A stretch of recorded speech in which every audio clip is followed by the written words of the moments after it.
रात के करीब 7 बज रहे थे। गांव की चौपाल के नीचे 4 लोग अलाव के पास बैठे थे। ठंडी हवा हड्डी तक चुभ रही थी और आग की लपटें उनके चेहरे पर अजीब सी परछाइयां बना रही थी। वहां बैठे थे रामकिशन काका, गांव के सबसे बुजुर्ग, सफेद दाढ़ी, झुर्री वाला चेहरा, आंखों में पुराना अनुभव और रहस्य की परछाई। उनके साथ गोपाल और शंकर, दोनों मंजिलें वर्ग के किसान, जो रोज रात को यहीं आकर गपशप किया करते थे। और आज साथ में थी चंपा, गांव की वह औरत जो अपने हंसमुख स्वभाव और अंधविश्वासों के लिए जानी जाती थी। काका, कोई अच्छी सी कहानी सुनाइए ना, ऐसी कि रूह कांप जाए। हर बार तो अब वही पुराने किस्से सुना देते हैं। पीपल वाला भूत, पागल, चुड़ैल, कुछ नया सुनाइए इस ठंडी रात में। कुछ नई कहानी सुनना चाहती हैं तू, चंपा? अच्छा तो सुन, आज मैं जो कहानी सुनाने जा रहा हूँ वह सिर्फ कहानी नहीं, हकीकत है। ऐसी हकीकत जो इस गांव की मिट्टी में छिपी है, जिसकी खुशबू नहीं बदबू आती है, खून की। काका की आवाज में कुछ ऐसा था कि उन तीनों की हंसी थम गई।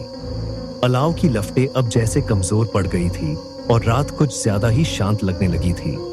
यह बहुत पुरानी बात है, जब इस गांव में ना कोई बिजली थी, ना पक्की सड़कें। रात के अंधेरे में बस लालटेन की पीली रोशनी और दूर मंदिर की घंटी गूंजती थी। उसी समय इस गांव में एक आदमी रहता था, माधव। बेचारा गरीब मजदूर, दिन भर खेतों में काम करता, दूसरों के लिए मिट्टी जोतता था। कपड़े बदन पर कम, पर दिल साफ। बस एक बात अलग थी, उसका घर गांव के बाहर था, पुराने पीपल के पेड़ के पास, खेतों के बीचों बीच, जहां रात को शिवाय झिंगरों की आवाज के कुछ नहीं सुनाई देता था। लेकिन सब कुछ तब बदला जब उसकी जिंदगी में गौरी आई। गौरी दूसरे गांव की लड़की थी। गौरी लंबी आंखों में एक अजीब चमक, कहते हैं कि उसने अपने माँ बाप की मर्जी के खिलाफ माधव से शादी की थी। जब वह इस गांव में आई तब लोगों की नजरों में कुछ बदल गया। गांव की औरतें उसे देखती तो धीरे से मुंह फेर लेती। बुजुर्ग कहते हैं, ये औरत ठीक नहीं है, इसकी आंखों में कुछ है, कुछ अजीब सा। किसी ने कहा, ये जादू टोना जानती है, रात में पीपल के नीचे जाती है। पर माधव ने कभी इन बातों पर ध्यान नहीं दिया। वह गौरी से बहुत प्यार करता था। दोनों अपनी छोटी सी झोपड़ी में हंसी खुशी रहते थे, लेकिन खुशियां ज्यादा दिन तक टिकी कहां है। दोनों सुनसान झोपड़ी में रहते हैं, जहां हवा भी रहस्य फुसफुसाती थी। शादी के 3 महीने बाद गौरी पेट से हुई, तभी से गांव में कुछ अजीब चीज होने लगी। कुएं का पानी सूख गया और ठाकुर की बेटी को तेज बुखार हो गया। गाय जानवर मारने लगे। वेद आया पर कुछ काम न बना। फिर किसी ने कहा है वही डायन है। लोगों के दिलों में डर और अंधविश्वास ने आग भर दी। उससे रात जब ठाकुर की बेटी आखिरी सांस ले रही थी, गांव के आदमी मशाल लेकर माधव के घर की ओर निकल पड़े। वही घर जो गांव के बाहर खेतों में अकेलेपन की गोद में छिपा था। माधव और गौरी उस वक्त सोए हुए थे। अचानक चीखें सुनाई दी, डायन को जला दो, गांव को उसके पाप से मुक्त करो। माधव भागकर बाहर आया। हमने कुछ नहीं किया, गौरी बीमार है, उसे मत छुओ। पर किसी ने उसकी बात नहीं सुनी। उन्हें झोपड़ी में धकेल दिया गया, दरवाजा बंद कर दिया गया और फिर किसी ने मसाल झोपड़ी पर फेंक दी। आग इतनी तेज थी कि आसमान तक लपटे उठी। लोगों के दिलों में अब संतोष था, जैसे उन्होंने कोई पाप धो दिया हो, पर उन्होंने नहीं देखा। झोपड़ी के भीतर गौरी ने आखिरी सांस लेते हुए अपने पेट को छुआ और कहा, मैं लौटूंगी अपने बच्चे के साथ और फिर किसी घर में आग नहीं जलेगी, बस राख रह जाएगी। काका ने जब ये कहा तो चंपा के हाथ कांपने लगे।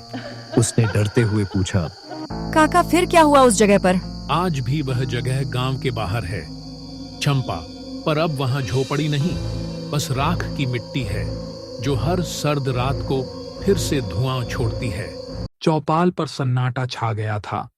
काका की आंखें कहीं दूर देख रही थीं, जैसे किसी पुराने जख्म की याद ताजा हो गई हो। चंपा ने हिचकते हुए पूछा, काका, क्या आपने कभी उसे रास्ते पर कुछ देखा है? मतलब सच में? काका ने धीमी सांस भरी और आग की लपटों को देखते हुए कहा, हाँ बेटी, देखा है। जब मैं तुम्हारी ही उम्र का था तब मैं सिर्फ 22 साल का था। जवान, जिद्दी, किसी की बात नहीं सुनता था। एक बार मैं अपने दोस्त के पास से मिलकर वापस आ रहा था। मैं अपने ही मन का था। मुझे ज्यादातर अकेले रहना पसंद था, इसलिए मैं अपने साथ किसी और को नहीं लाया और अकेले ही वापस आ रहा था। और जब मैं आसमान की तरफ देखा तो चांद पूरा निकल आया था। रात के 11 बज चुके थे। मैंने सोचा मुझे जंगल का रास्ता ले लेना चाहिए और मैं जंगल के रास्ते से निकल पड़ा, जो गांव के बाहर खेतों के बीच से जाता था। चारों तरफ अंधेरा, झींगरों की आवाज और दूर कहीं कुत्तों के भौंकने की डरावनी आवाज। थोड़ी दूर जाने के बाद मुझे एक बूढ़ा व्यक्ति मिला। उसने मुझे देखा और बोला, बाबू, इतनी रात को कहाँ जा रहे हो? इतनी रात को इस सुनसान जंगल रास्ते से जाना ठीक नहीं। इधर से मत जाइए बाबू। मैंने उसकी बात दिल से नहीं ली। जवान था, सर में गर्मी थी, रगों में जोश था। सोचा ये सब बकवास है। डरने की बातें काका ने उसे वक्त नहीं जाना कि वही रास्ता, वही रात और वही कोहरा उनकी जिंदगी की सबसे भयानक याद बन जाएगा। मैंने उसकी बात अनसुनी की और निकल पड़ा। अपने घर की ओर रास्ता लंबा था, लेकिन मुझे कोई डर नहीं था। मेरे कदम खेतों की मिट्टी पर पड़ रहे थे और बस वही आवाज थी जो सन्नाटे को तोड़ रही थी। फिर अचानक आसपास टेम घुटता सा हो गया, जैसे किसी ने रात की भी सांस रोक दिया है। हल्का सा धुआं सा उठा और धीरे धीरे गाढ़ा होता चला गया। मुझे लगा कोई मेरे पीछे पीछे चल रहा है। पीछे से अजीब सी आवाज आने लगी, मानो कौवे चौंच मार रहे हो। किसी ने कुत्तों को इकट्ठा कर दिया हो। उन आवाजों में कोई बचपन की चिख भी घुल गई, बच्चों के रोने की और साथ में किसी औरत के रोने की भारी करहा। मेरे सीने में हल्का सा डर घुस गया। मैंने अपने कदम तेज कर दिए, पर रास्ता जैसे लंबा ही होता गया। जमीन ही खत्म नहीं हो रही थी। कोहरा चारों ओर ऐसे गिरा हुआ था, आगे का कुछ दिखाई ही नहीं दे रहा था।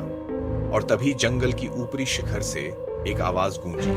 हमने तुम्हारा क्या बिगाड़ा था? पहले तो आवाज धीमी थी, फिर तेज होती गई, जैसे कहीं सवर एक साथ मिल रहे हों। बच्चों का रोना, किसी औरत के रोने की आवाज, किसी पुरानी घंटी की झंकार मेरी पीठ के पीछे से आई। आंखें ठंड से भरी हुई। फिर अचानक कोई पीछे से मुझे धक्का दे गया। मैं थोड़ी दूरी पर जाकर गिरा। धरती की ठंडी खुशबू और धुएं की खुशबू मेरे नाक में जा रही थी कि अचानक तभी कोहरे से एक लाल साड़ी का साया मेरे सामने ठहर गया। मैं डरते हुए बोला, कौन हो तुम? कोई जवाब नहीं आया। मैं फिर पूछा, कौन हो तुम? इतनी रात में तुम यहाँ क्या कर रही हो? उसकी आवाज धीमी पर इतनी तीव्र। मैं कौन हूँ तुम मुझे नहीं पहचानते। हमारा कितना खुश परिवार था, पर तुम लोगों ने हमें जिंदा जलाया। तुम्हारे वजह से मैंने अपना घर खोया, अपना बेटा खोया। तुम्हें मैं नहीं छोड़ूंगी, तुम्हें जला डालूंगी जैसे तुमने हमें जलाया था। वह मेरी तरफ बढ़ने लगी और इस समय मेरे चारों ओर अचानक आग लग गई। यह आज साफ साफ जलने वाली आग नहीं थी, यह एक तरह की मायावी आग थी। वह नाचती हुई, कोहरे में चमकती हुई, पर उसके पास आते ही ठंडक बदलकर जलन सी कर देने वाली हो जाती थी। मैं खुशकिस्मत था कि 4 बजे का समय हो चुका था और ठीक उसी वक्त मंदिर से घंटी की आवाज गूंजी। एक साथ तीखी धनकर उसकी ध्वनि कोहरे में फैलते ही मानो किसी ने मेरे चारों ओर फैली हुई हवा को काट दिया हो। वह औरत जोर से चिल्लाई, एक आवाज जिसने मेरी रूह हिला दी, और फिर वह गायब हो गई। मैं किसी तरह दौड़ते हुए अपने घर पहुंचा और उस दिन से कभी उस रास्ते से नहीं गया।